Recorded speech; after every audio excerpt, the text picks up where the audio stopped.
नमस्कार दोस्तों, कैसे हैं आप सभी।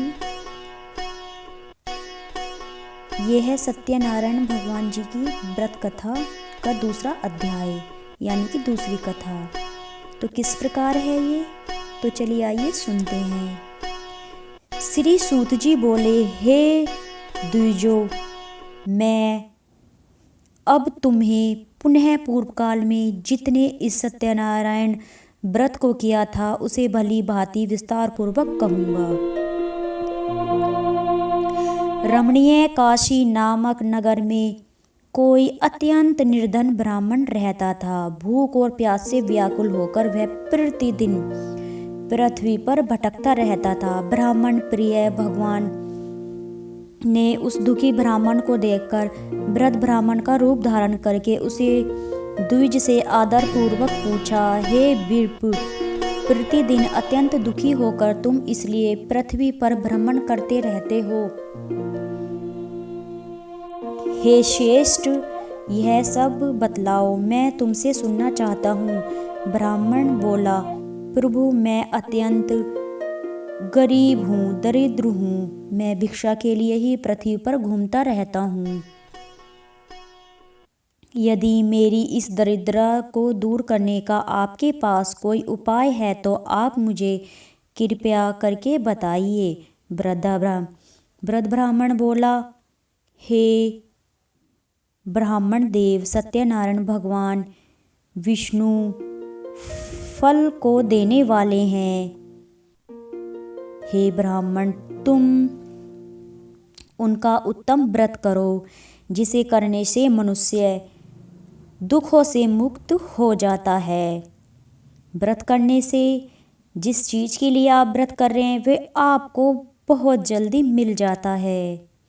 जैसे किसी को संतान नहीं है, संतान के लिए व्रत करते हैं तो वो भी मिल जाती है। बस मन में सच्ची लगन होनी चाहिए। व्रत के विधान को भी ब्राह्मण ने यत्न पूर्वक कहकर वृद्ध ब्राह्मण स्वरूपधारी भगवान विष्णु कहीं पर अंतर्ध्यान हो गए। वृद्ध ब्राह्मण ने जैसा कहा उस व्रत को उसी प्रकार से करूँगा, यह सोचते हुए ब्राह्मण को रात में नींद नहीं आई। अगले दिन प्रातःकाल उठकर सत्यनारायण का व्रत करूँगा, ऐसा संकल्प करके वह ब्राह्मण भिक्षा के लिए चल पड़ा। उस दिन ब्राह्मण को भिक्षा में बहुत सा धन मिला हुआ था, बहुत सा धन प्राप्त हुआ था। उसी दिन उसने अपने बंधु बांधवों के साथ भगवान विष्णु का व्रत किया।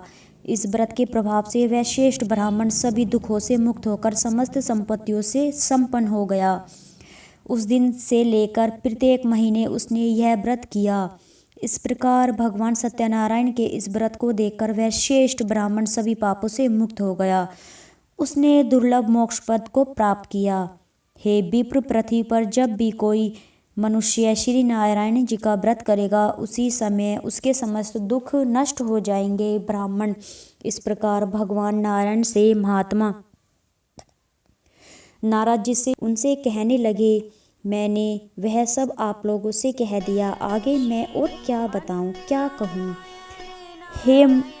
हे मुने, इस पृथ्वी पर उस ब्राह्मण से सुने हुए इस व्रत को किसने किया, हम वह सब सुनना चाहते हैं। उस व्रत पर हमारी श्रद्धा हो रही है।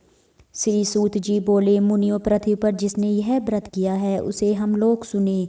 एक बार वह द्विज श्रेष्ठ अपनी धन संपत्ति के अनुसार बंधु बांधवों तथा परिवारजनों के साथ व्रत करने के लिए उद्गत हुआ। उसी बीच में एक लकड़हारा वहां आया और लकड़ी भार रखकर उस ब्राह्मण के घर गया। प्यास से व्याकुल वह उस ब्राह्मण को व्रत करता हुआ देख प्रणाम करके उससे बोला, प्रभु, आप क्या कर रहे हैं, इसे करने से किस फल की प्राप्ति होती है, विस्तार पूर्वक मुझसे कहिए। विप्र ने कहा, यह सत्यनारायण जी का व्रत है जो सभी मनोरथों को प्रदान करने वाला है। उसी के प्रभाव से मुझे यह सब महान धन धान्य आदि प्राप्त हुआ है। जल पीकर तथा प्रसाद ग्रहण कर वह नगर चला गया। सत्यनारायण जी देव के लिए मन से ऐसा सोचने लगा कि आज लकड़ी बेचने से जो धन प्राप्त होगा उसी धन से भगवान सत्यनारायण का श्रेष्ठ व्रत करूँगा।